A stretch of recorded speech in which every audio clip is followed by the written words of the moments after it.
प्रेम से बोलिए जय भोलेनाथ। प्यारे भक्तों, आज श्रवण करें सावन सोमवार व्रत कथा। यह बात उस समय की है जब समुद्र मंथन से निकला अमृत कलश दैत्य एक दूसरे के हाथों से छीन रहे थे। इसी बीच एक मनोरम स्त्री उनके बीच में चली आई। सभी उस मनोरम स्त्री के सौंदर्य को देख हठात मोहित हो गए। वे सभी आपस का झगड़ा भूलकर उन मनोरम स्त्री के पास दौड़कर गए। दैत्यों ने देवी से पूछा, तुम कौन हो? कहां से आई हो? सुंदरी, तुम क्या करना चाहती हो? देवी को देखकर दैत्यों के बीच खलबली मच गई। दैत्य कहने लगे, अब तक देवता, दैत्य, सिद्ध, गंधर्व, चारण और लोकपालों ने तुम्हें स्पर्श तक नहीं किया होगा। अवश्य ही विधाता ने तुम्हें संपूर्ण इंद्रियों एवं मन को तृप्त करने के लिए भेजा होगा। सुंदरी, तुम हमारा झगड़ा मिटा दो। तुम न्याय अनुसार निष्पक्ष भाव से इस अमृत को बांट दो, जिससे हम लोगों में और अधिक झगड़ा ना हो। वास्तव में श्री हरि विष्णु योग माया शक्ति से युक्त हो मोहिनी अवतार धारण किए हुए दैत्यों के पास गए थे।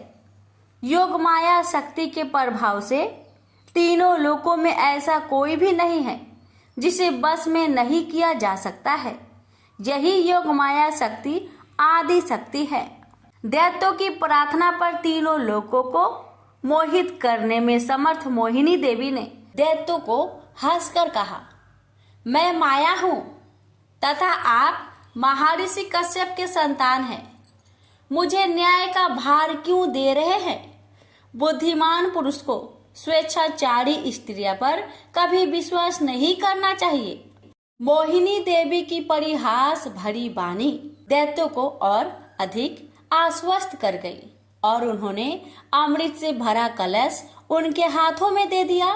मोहिनी देवी ने अमृत का कलश अपने हाथ में ले दैत्यों से कहा, मैं जो भी करूं, फिर चाहे वो उचित हो या अनुचित, अगर तुम्हें स्वीकार हो तो तुम्हें अमृत बांट सकती हूँ।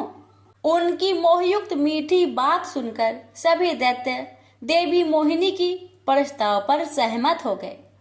मोहिनी देवी ने अगले दिन अमृत पान करने की सलाह दी। मोहिनी देवी के आदेश अनुसार अगले दिन समस्त दैत्य स्नान कर अमृत पान करने हेतु पंक्ति में बैठे। देवता भी वहां आकर बैठ गए। मोहिनी देवी अमृत के कलश हाथ में लेकर आई। वे बड़ी ही सुंदर साड़ी पहनी हुई थी। आंखें नशीली हो रही थी। कलश के समान स्तन तथा गज सावक के सूर्य के समान जंघाएं थी। देवी के स्वर्ण नूपुर अपनी झंकार से सभी को मोहित कर रही थी। सुंदर कानों में कुंडल थे तथा उनकी नासिका, कपोल तथा मुखा रविंद्र बहुत ही मनोरम थे। बाद में भगवान के इस मोहिनी अवतार ने देवों को अमृत पान करवाया और दैत्य के साथ छल किया। उधर जब भगवान शिव ने सुना कि श्री हरि ने दैत्यों को मोहित कर देवताओं को अमृत पिलाने के लिए स्त्री रूप धारण किया, वे उस स्थान पर गए जहां भगवान श्री हरि निवास करते थे। वहां जाकर शिव जी ने भगवान श्री हरि की स्तुति वंदना की। श्री हरि ने शिव जी को दैत्यों को मोहित करने वाले मोहिनी रूप दिखाया। एकाएक शिव जी एक रंग बिरंगे फूलों से भरे पूरे उपवन में पहुंच गए। वहां उन्होंने बड़ी ही सुंदर परिधान पहने हुए, कमर में कमरधनी पहने एक सुंदर स्त्री को कीड़ा करते हुए देखा। उन देवी ने लज्जा भाव से मुस्कुराकर तिरछी नजर से शिव जी की ओर देखा। बस फिर क्या था, कामदेव को भस्म करने वाले भगवान शंकर का मन उनके हाथ से निकल गया। वे मोहिनी देवी को निहारने लगे। उनकी चितवन के रस में डूब शिव जी इतने भावातुर हो गए कि उन्हें अपने आप की भी सुध न रही। जहां भगवान शंकर की मोहिनी देवी पर आंखें लग जाती थी, लगी ही रहती थी तथा उनका मन वही रमन करने लगता था। वे मोहिनी देवी के अत्यंत आकृष्ट हो गए। उन्हें मोहिनी भी अपने प्रति आसक्त जान पड़ती थी। उनके हाव भाव के शिव जी का विवेक शून्य हो गया था तथा वे कामातुर हो गए थे। अपने बैरी कामदेव से मानो परास्त होकर महादेव जी विष्णु के मायामयी मोहिनी रूप को जानकर भी पीछे पीछे दौड़ने लगे। पार्वती जी का ख्याल त्याग कर शंकर मोहिनी के पीछे लग गए। उन्होंने उन्मत्त होकर मोहिनी के केस पकड़ लिए। मोहिनी अपने केसों को छुड़वाकर फिर वहां से चल दी। शंकर फिर उसके पीछे पीछे दौड़ने लगे। उस समय पृथ्वी पर जहां जहां भगवान शंकर का वीर्य गिरा वहां वहां शिवलिंगों का क्षेत्र एवं स्वर्ण की खानें हो गई। तत्पश्चात यह माया है ऐसा जानकर भगवान शंकर अपने स्वरूप में स्थित हुए। प्रेम से बोलिए विष्णु भगवान की जय, उमापति शंकर भगवान की जय। भगवान शिव की पहली पत्नी सती थी। यह विवाह उन्होंने सती के पिता दक्ष की इच्छा के विरुद्ध किया था। जो उनका अपमान करने के अवसर ढूंढा करते थे। पिता के ऐसे व्यवहार से लज्जित होकर सती ने अपना शरीर त्याग दिया।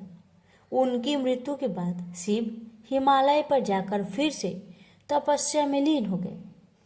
जिस उपवन में भगवान शिव ध्यान करते थे उसके निकट ही पर्वतराज हिमवान रहता था। उसने स्वर्ग की अप्सरा मेनका से विवाह किया था। कुछ वर्ष बाद मेनका ने एक पुत्री को जन्म दिया। उसका नाम रखा पार्वती। वास्तव में सती ने ही फिर से पार्वती के रूप में जन्म लिया था। वर्ष पर वर्ष बीते और पार्वती ने युवावस्था में प्रवेश किया। एक दिन मेनका ने अपने पति से कहा, स्वामी, पार्वती अब विवाह योग हो गई है। अब हमें पार्वती के लिए योग वर खोजना चाहिए। हिमवान बोला, मैं जानता हूँ, परंतु कोई योग वर ध्यान में नहीं आता। मैं अपनी पुत्री का हाथ उसी के हाथ में दूंगा जो सब प्रकार से योग होगा। एक दिन नारद मुनि हिमवान के घर आए। जब उन्होंने पार्वती को देखा तो हिमवान से बोले, हिम, तुम्हारी पुत्री के भाग्य में तो भगवान शिव से विवाह करने का योग है। नारद मुनि की बात सुनकर हिमवान सोचने लगा, शिव के पास मैं कैसे जाऊं? उन्होंने अगर अस्वीकार कर दिया तो? सती की मृत्यु के बाद उन्होंने किसी स्त्री का मुख तक नहीं देखा। परंतु मुझे वर खोजने की आवश्यकता नहीं। नारद मुनि की भविष्यवाणी असत्य नहीं होगी। मैं धीरज पूर्वक प्रतीक्षा करूंगा। परंतु एक दिन हिमवान का धीरज टूट गया। उसे एक विचार सूझा। वह मेनका से बोला, मैं पार्वती को शिव की सेवा करने भेजता हूँ। वो उसके रूप और गुण के प्रति आकर्षित जरूर होंगे। मेनका बोली, विचार तो बहुत उत्तम है। हिमवान ने पार्वती को अपने पास बुलवाया और कहा, बेटी, भगवान शिव उस उपवन में तपस्या कर रहे हैं। तुम अपनी सहेलियों के साथ जाकर उनकी सेवा किया करो। पार्वती बोली, अवश्य पिताजी, हमने अनेक बार उन्हें देखा है। पार्वती और उनकी दो सहेलियों को लेकर हिमवान शिव के पास गए और उनसे निवेदन किया, हे भगवान, आपके पास पूजा अर्चना की तैयारी करने वाला कोई नहीं है। मेरी पुत्री यह सेवा कर सकती है। हिमवान की बात सुनकर शिव सोचने लगे, कन्याएं भले ही सेवा करे। जो व्यक्ति संसार से वैराग्य ले चुका है उसे इनसे कोई व्याघात नहीं पहुंचेगा। यह सोचकर वे हिमवान से बोले, तुम्हारे इस प्रस्ताव के लिए मैं तुम्हारा आभारी हूँ। कन्याएं मेरी इच्छा अनुसार सेवा कर सकती है। शिव का प्रस्ताव सुनकर हिमवान बहुत प्रसन्न हुआ और कन्याओं को वहां छोड़कर चला आया। पार्वती शिव की सेवा करने लगी। वह उपासना के लिए कुछ तृण चुनती थी और गर्मी बढ़ने पर शिव पर पंखा झलती थी। इस प्रकार पार्वती हृदय से शिव से प्रेम करने लगी। इस बीच आपत्तिग्रस्त देवता इंद्र के साथ ब्रह्मा जी के पास आकर बोले, भगवान, असुर तारक के अत्याचारों से हमारी रक्षा करे। उसने स्वर्ग पर अधिकार कर लिया है और लोगों में हाहाकार मचा हुआ है। उसे प्रसन्न करने के लिए हमने उसे उपहार भी भेजे, परंतु हम जितना ही उसे प्रसन्न करने का प्रयत्न करते हैं उतनी ही उसकी कुधृष्टता बढ़ती जाती है। हमारी आपसे प्रार्थना है कि हमें कोई ऐसा नेता प्रदान कीजिए जो हमें उसके अत्याचारों से त्राण दिलाए। ब्रह्मा जी असहाय होकर बोले, प्रिय पुत्रों, मैं चाहते हुए भी तुम्हारी सहायता नहीं कर सकता। तारक को मैंने एक बार वरदान दिया था, उसी से वह इतना बलवान हो गया है। मैं भी उसका नाश नहीं कर सकता, परंतु एक उपाय है। शिव का पार्वती से विवाह विधि का विधान है। तुम जाओ और शिव पार्वती की सुंदरता का भान कराओ। शिव और पार्वती का जो पुत्र होगा वही तुम्हारा नेता बनकर तारक का वध करेगा। ब्रह्मा जी की बात सुनकर देवराज इंद्र सीधे प्रेम के देवता काम के पास पहुंचे और बोले, कामदेव, मैं तुम्हारे पास एक आवश्यक काम से आया हूं। तुम शिव पर अपना जादू चलाओ ताकि वे पार्वती से विवाह कर ले। इंद्र की आज्ञा पाकर कामदेव अपनी पत्नी रति के साथ शिव के कुंज में पहुंचे। वहां शिव को देखा तो उनका साहस छूट गया। उसी समय पार्वती वहां से निकली तो कामदेव का फिर से साहस बंधा। पार्वती ने नतमस्तक होकर कुछ पुष्प शिव के सम्मुख रखे। यह देख शिव बोले, तुम्हें ऐसा पति मिले जो बस केवल तुमसे ही प्रेम करने वाला हो। शिव की बात सुनकर पार्वती सोचने लगी, शिव का वचन कभी मिथ्या नहीं होगा। मैं कितनी भाग्यशाली हूँ। यह सोचकर पार्वती शिव के गले में माला पहनाने ही वाली थी, तभी कामदेव का बाण निशाने पर लगा। शिव ने पूरी शक्ति से अपनी भावनाओं को बस में किया और इधर उधर देखने लगे। उन्होंने कहा, मेरे मन की शांति भंग करने का साहस किसने किया? तभी उनकी दृष्टि कामदेव पर पड़ी। उस दृष्टि मात्र से कामदेव जलकर राख हो गए। यह देख रति मूर्छित हो गई। शिव पार्वती की ओर आंख उठाए बिना ही कुंज में चले गए। यह देख पार्वती शोक और लज्जा से विहल हो उठी और उदास मन से अपने घर लौट गई। उधर जब रति की मूर्छा टूटी तो उसने सोचा, जब मेरे पति ही नहीं रहे तो मैं जीकर क्या करूंगी? अच्छा यही है कि मैं भी मरकर उनके पास पहुंचूं। वह यह सोच ही रही थी कि तभी आकाशवाणी हुई, जीवन मत त्याग। पार्वती तपस्या करके शिव को वर के रूप में पाएगी और उनके विवाह के दिन तेरा पति पूर्ण जीवित होकर फिर से तुझे मिलेगा। आकाशवाणी सुनकर रति को ढढ़स बंधा और वह उस दिन की प्रतीक्षा करने लगी। उधर शिव के व्यवहार से पार्वती को बहुत दुख हुआ, परंतु उसके प्रेम में कमी नहीं आई। वह सोचने लगी, मेरा सौंदर्य उन्हें आकर्षित नहीं कर सका, परंतु मैं हार नहीं मानूंगी। सौंदर्य से नहीं तो मैं अपनी तपस्या और भक्ति से उन्हें प्राप्त करूंगी। यह सोचकर उसने अपना निर्णय अपने माता पिता को बताया। पार्वती के निर्णय के आगे माता पिता को झुकना पड़ा और उसे आशीर्वाद देकर विदा किया। सुंदर वस्त्रों तथा आभूषणों का त्याग करके पार्वती कुंज में तपस्या करने बैठ गई। कई वर्ष बीत गए, परंतु पार्वती ने आशा नहीं छोड़ी। एक दिन वह जल कुंड में प्रवेश करने से पहले पूजा अर्चना की तैयारी कर रही थी कि एक युवक ऋषि उनसे मिलने आया। उसने पार्वती से कहा, तुम्हारा यह सुकुमार शरीर कैसे ये कठिन कर्म करता है जो तुम्हारी आत्मा उसे करवा रही है? तुमने संसार को दिखा दिया है कि सुंदरता और पवित्रता एक दूसरे को नष्ट करने के लिए नहीं है। तुम्हारे आचरण ने तुम्हारे पिता के गौरव को और बढ़ाया है। सुकुमारी, तुमने यह कठिन तपस्या का व्रत क्यों लिया है? घर लौट जाओ। सुकुमारी, तुम तपस्या त्याग दो। जो सिद्धियां मैंने प्राप्त की है उनमें से आधी मैं तुम्हें दूंगा, लेकिन कृपया तपस्या का कारण बता दो। पार्वती ने अपनी सखी से कारण बताने को कहा तो सखी ने कहा, मेरी सखी पार्वती ने शिव का प्रेम जीतने का निश्चय किया है। अपने सौंदर्य से तो यह उन्हें नहीं रिझा सके, अतः तपस्या और त्याग का सहारा लिया है। सखी की बात सुनकर ऋषि ने पार्वती से कहा, क्या यह सत्य है या तुम्हारी सखी हंसी कर रही है? पार्वती बोली, यह सत्य है ऋषिवर, मैं शिव की पूजा करती हूँ। मुझे विश्वास है तपस्या और भक्ति से एक दिन में उनका प्रेम प्राप्त करने में सफल हो जाऊंगी। ऋषि ने कहा, ओह, तो ये बात है।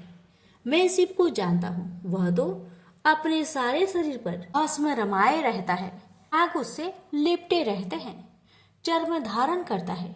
तुम्हारी जैसी सुंदर युवती कैसे उसकी पत्नी हो सकती है? वह निर्धन है, अघोर है, यह सारा संसार जानता है। वह तुम्हारे योग नहीं है। उसका विचार त्याग दो और कोई दूसरा व्यक्ति चुन लो।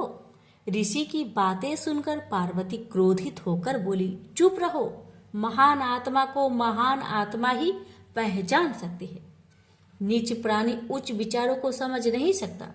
तुम्हारा वचन तुम्हारी दुर्भावनाओं का सूचक है। शिव दिखावे से नहीं प्रभावित होते हैं, न किसी को प्रभावित करते हैं। वे अघोर है, निर्धन है, चर्म धारण करते हैं, उनके शरीर से सर्प लिपटे रहते हैं। तो क्या हुआ? वो मेरे मनोनीत देवता है। उनमें चाहे दुर्बलताएं अधिक हो और गुण कम, फिर भी मैं उन्हें चाहती हूँ। पार्वती की सहेलियां यह सुनकर चकित रह गई। पार्वती उनसे बोली, प्रिय सखी, इनसे कहो कि चले जाए, क्योंकि इन्होंने अपने हृदय को ऐसे विचारों से कुलुषित कर रखा है। बुरी बात कहना पाप है, तुरंत उसे सुनना भी और भी बड़ा पाप है। चलो हम चले। क्रोध से भरकर पार्वती जैसे ही चलने को हुई, ऋषि ने जल्दी से आगे बढ़कर उसका मार्ग रोक लिया। देखकर पार्वती आश्चर्य हो गई। वह ऋषि और कोई नहीं, स्वयं भगवान शिव थे। वे पार्वती से बोले, सुकुमारी, तुम्हारी तपस्या और भक्ति ने मुझे जीत लिया है। मैं तुम्हारे सामने विनीत हूँ, तुम्हारा दास हूँ, किंतु कर्तव्य परायणा पार्वती शिव को छोड़ अपनी सखी के पास जाकर बोली, सखी, इनसे कहो कि मेरे पिताजी से विवाह का प्रस्ताव करना होगा। सखी के यह कह देने पर पार्वती शिव के पास आई। शिव बोले, मैं इसमें तनिक भी देर नहीं करूंगा प्रिय। यह अवशासन पाकर पार्वती अपनी सहेलियों के साथ घर लौट आई। शिव ने सप्त ऋषियों को बुलवाकर उनसे कहा, ब्रह्मा ने देवताओं को वचन दिया है, मेरा ही पुत्र तारक का वध करेगा। इस वचन को पूरा करने के लिए मुझे पार्वती से विवाह करना है। जाकर हिमवान से विवाह का प्रस्ताव करो। प्रस्ताव सुनकर हिमवान अत्यंत प्रसन्न हुआ और उसने विधि पूर्वक शिव पार्वती की विवाह कर दिया। विवाह संस्कार के बाद देवता शिव के पास आकर बोले, भगवान, हमारा आपसे आग्रह है कि रति को फिर से उसका पति मिलना चाहिए। अपनी प्रिय वधू का ध्यान करके प्रेम के देवता कामदेव तथा उनकी शोकाकुल पत्नी पर कृपा कीजिए। अवश्य, अब तो मैं भी उसी कामदेव का दास हूँ। कई वर्ष बीत गए। शिव अपनी पत्नी के प्रेम में डूबे हुए थे। तब इंद्र ने अग्नि को शिव के पास भेजा। अग्निदेव शिव के पास गए और उनसे विनती की, भगवान, मैं आपको देवताओं की आवश्यकता का स्मरण कराने आया हूँ। शिव ने अग्निदेव के हाथ में एक बीज रखा और बोले, इस बीज को पकने पर एक बालक का जन्म होगा, वही तुम्हारा सेनापति होगा। अग्निदेव बीज लेकर वहां से चले गए, परंतु वह बीज इतना गर्म था, उसे पकड़े रहना बहुत कठिन था। इंद्र के पास पहुंचते पहुंचते अग्निदेव का शरीर पीड़ा से पीला पड़ गया। वह इंद्र से बोले, बीज मेरे पास है, परंतु उसे संभालना असंभव है। अग्निदेव की दशा देखकर इंद्र दुखी होकर बोले, तुम उसे गंगा के पास ले जाओ, वह तुम्हें ठंडक पहुंचाएगी और इसे संभालेगी। अग्निदेव गंगा के पास गए। जब उन्होंने बीज को लेकर उसमें डुबकी लगाई तो उसमें उफान आने लगा और वह उबलने लगी। तब बीज किनारे पर जा गिरा। उसी समय स्वर्ग की 6 अप्सराएं गंगा में स्नान करने आई। उन्होंने बीज को उठाकर सर घास में रख दिया। बीज तब तक पक चुका था और उसमें से कार्तिकेय प्रकट हुए। आश्चर्यचकित अप्सराएं बोली, इसे हम अपने साथ ले जाएंगे। पहले पहले हमने ही देखा है। फिर गंगा स्त्री का रूप धारण कर बाहर आई और अग्निदेव भी वहां आए। गंगा बोली, इसे मैं ले जाऊंगी, मैंने इसे जन्म दिया है। अग्निदेव बोले, नहीं, यह हमें प्रदान किया गया है। उसी समय शिव तथा पार्वती वहां आए। शिव ने विवाह का निर्णय करते हुए कहा, जो बालक देवताओं का नेतृत्व करने वाला है उसका पालन पोषण पार्वती ही कर सकती है। पार्वती ने प्रेम से बालक को उठाकर छाती से लगा लिया। फिर वे कैलाश पर्वत पर लौट आई। समय बीतने के साथ कार्तिकेय बड़ा हुआ। उसके नेतृत्व में देवताओं और तारक के बीच भीषण युद्ध हुआ। कार्तिकेय ने उसे मार डाला। स्वर्ग का सिंहासन फिर से इंद्र को मिला और स्वर्ग में फिर से सुख शांति का साम्राज्य प्रस्थापित हुआ। प्रेम से बोलिए हर हर महादेव, माता पार्वती की जय। यह बात उस समय की है जब कामीपल्य नगर में एक यज्ञदत्त नाम का एक ब्राह्मण रहता था, जो यज्ञ विद्या में पारंगत था। उसके गुणनिधि नामक एक पुत्र था, जिसकी आयु उस समय 8 वर्ष की थी और उसका यज्ञोपवीत हो चुका था। उसने भी बहुत सी विद्याएं सीखी थी, परंतु पिता से छिपकर वह जुआरी, खेलकूद में संलग्न और गाने बजाने वालों के साथी हो गया। उसने ब्राह्मणों का आचार त्याग, संध्या वंदना आदि से रहित ब्राह्मणों की निंदा में रट तथा पाखंडियों तथा भारों का साथ कर लिया था। माता के कहने पर भी वह पिता के समीप नहीं जाता और पिता तो घर के कार्य और शादी में संलग्न रहा करता। और जब घर आकर अपनी स्त्री से पूछता कि इस समय गुण निधि कहाँ गया है, तो वह कह देती कि इस समय कहीं बाहर गया है, कहीं स्नान या देवताओं की पूजन के लिए गया होगा। एक ही पुत्र वाली होने के कारण वह माता दीक्षित को ठग लेती। निदान गृह सूत्र के अनुसार दीक्षित ने उस पुत्र का विवाह भी करा दिया।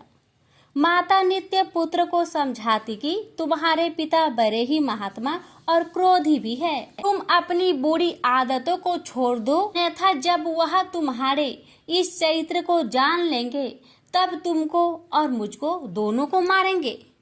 तुम्हारा कुल बड़ा पवित्र है, तुम यह जुआ आदि निंद कर्म क्यों करते हो? हे पुत्र, इसे त्याग देने में ही तुम्हारा कल्याण है। परंतु कहा की बात माता के समझाने का उस पर कुछ भी प्रभाव ना पड़ता। एक दिन उसने घर में रखी हुई पिता के हाथ की अंगूठी को चुराकर किसी जुआरी के हाथ में दे दिया। देव योग से दीक्षित ने उस अंगूठी को जुआरी के हाथ में देखा और उससे पूछा, तो उसने कहा, मैंने कोई तुम्हारी चोरी तो की नहीं है, किंतु तुम्हारे पुत्र ने ही लाकर दिया है। अंगूठी ही नहीं, किंतु उसने और जुआरियों को भी बहुत सा धन लाकर दिया है। परंतु आश्चर्य है कि तुम जैसा पंडित अपने पुत्र को क्यों नहीं जान सके। लज्जा के मारे दीक्षित का सिर झुक गया। वह सिर झुकाए और वस्त्रों से अपना मुख ढके हुए अपने घर गया और घर में जाकर पत्नी से बोला कि हे दीक्षित की धूर्त पत्नी, भला यह तो कहो, वह तेरा गुण निधि पुत्र कहाँ है? वह कहीं भी हो, किंतु मेरी अंगूठी कहाँ है, जिसे उपटन करते समय तूने मेरे हाथ से ले ली थी? उसने कहा, मैंने कहीं रख दी है, स्मरण नहीं आ रहा है, क्योंकि मध्या का समय है और इस समय स्नान आदि में संलग्न हूँ, क्योंकि अतिथियों का आगमन का समय बीता जा रहा है, जबकि पकवान आदि भी मुझे शीघ्र तैयार करने हैं। पूजा की सामग्री भी तो अभी एकत्र ना कर सकी हूँ। दीक्षित ने कहा, सत्य है, हे असत्य, पुत्र को उत्पन्न करने वाली तू बड़ी सत्यवादिनी है, जिसे तो जब जब मैं पूछता था कि कहाँ गया है, तब तब तू मुझे अपनी बातों में बहला दिया करती थी। पत्नी से ऐसा कहते हुए ब्राह्मण यज्ञदत्त घर की और चीजें ढूंढने लगा, परंतु जब एक भी चीजें ना मिली, क्योंकि पुत्र ने उन्हें जुए में दे डाला था और उसकी माता पुत्र की ममता परकर उसके दोषों को छिपाती फिरती थी, तब सारा दोष अपनी पत्नी का जानकर उस ब्राह्मण ने जल लेकर स्त्री पुत्र को तिलांजलि दे दी और किसी क्षेत्रीय ब्राह्मण की कांता से अपना दूसरा विवाह भी कर लिया। अब यह समाचार दीक्षित के पुत्र को मिला तो वह गृह त्याग कर कहीं दूर जाकर अपने भविष्य की चिंता करने लगा।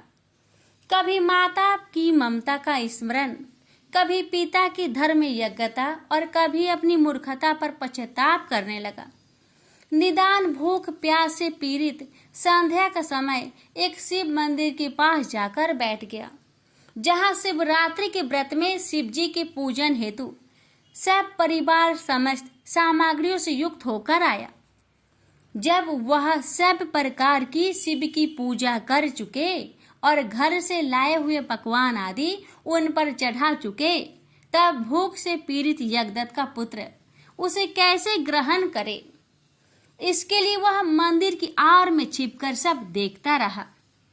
जब वे लोग पकवान आदि चढ़ाकर किंचित विश्राम करने लगे तो उनकी आंखों में झपकी आते आते यज्ञदत्त का पुत्र धीरे से उठकर मंदिर में प्रवेश कर गया और जो कुछ भोग चढ़ा था सब लेकर चंपट हो गया। किंतु उस क्षण उसके पैर की धम धमाहट सुनकर वे सोए हुए लोग जाग उठे और चिल्लाते तथा दौड़ते हुए उसका पीछा किया। नगर के लोगों ने भी उसे खदेड़ा और नगर के रक्षकों ने तो उस भागते हुए को ऐसा मारा कि वह क्षण भर में ही अंधा हो गया। अभी तक उसने उस नेवत को खाया भी नहीं था कि इतने में यम के दूतों ने आकर उसे बांध लिया। परंतु जो ही वे उसे ले जाना चाहते थे कि दिव्य विमान पर बैठे हुए शूलधारी शिवजी के पार्षद भी उसे लेने के लिए वहां आ गए और बोले कि हे यमराज के गणों, अब इस परम धर्मात्मा ब्राह्मण को छोड़ दो, क्योंकि इसमें कोई पाप शेष नहीं रहा। यम के दूतों ने शिवजी के पार्षदों को नमस्कार कर कहा, नहीं, आप नहीं जानते, यह बड़ा पापी और अपने धर्म कर्म से नष्ट, कुल के आचार से हीन और अपने पिता का बड़ा शत्रु है। यह देखो, इसने शिवजी का निर्माल्य भी चुराया है। शिव निर्माल्य के भक्षक और उल्लंघन करने वाले को तो छूने से भी पाप लगता है, परंतु धर्म जैसी जानकारी आप सबको है वैसी हम सबको नहीं है। अतएव यदि इसमें कुछ धर्म का लेश हो तो हमें भी सुनाइए। शिवजी के किंकर उन पार्षदों ने कहा कि हे यमदूतों, इस यज्ञदत्त के पुत्र ने जहाँ बहुत से पाप किए हैं, वही इसने पाप रहित धर्म भी किए हैं। जैसे लिंग के सिर पर गिरती हुई दीपक की छाया को इसने निवारण किया और रात्रि में इसने अपना वस्त्र फाड़कर दीपक में बत्ती डाली। प्रसंग बस इसने शिव महापुराण की कथा का श्रवण भी किया तथा ऐसे ही और भी कार्य किए हैं। व्रत रहकर इसने शिव जी की पूजा का दर्शन किया, स्थिर चित्त से द्वार पर बैठा रहा।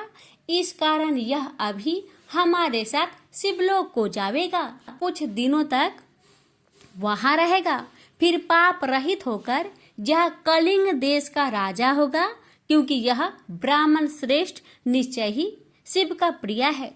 तुम लोग प्रसन्न हो, अपने लोक को जाओ।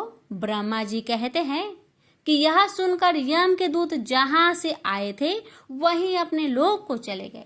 सब समाचार यमदेव से कहा। यमराज ने भी हर्ष से उनकी बात स्वीकार की। फिर तो यमदूतों से छुड़ाया गया वह ब्राह्मण शिवगणों द्वारा शिवलोक को गया और वहां शिव पार्वती की सेवा से लौटकर कलिंग देश का राजा हुआ। हाँ, उसका नाम अरिंदम पड़ा।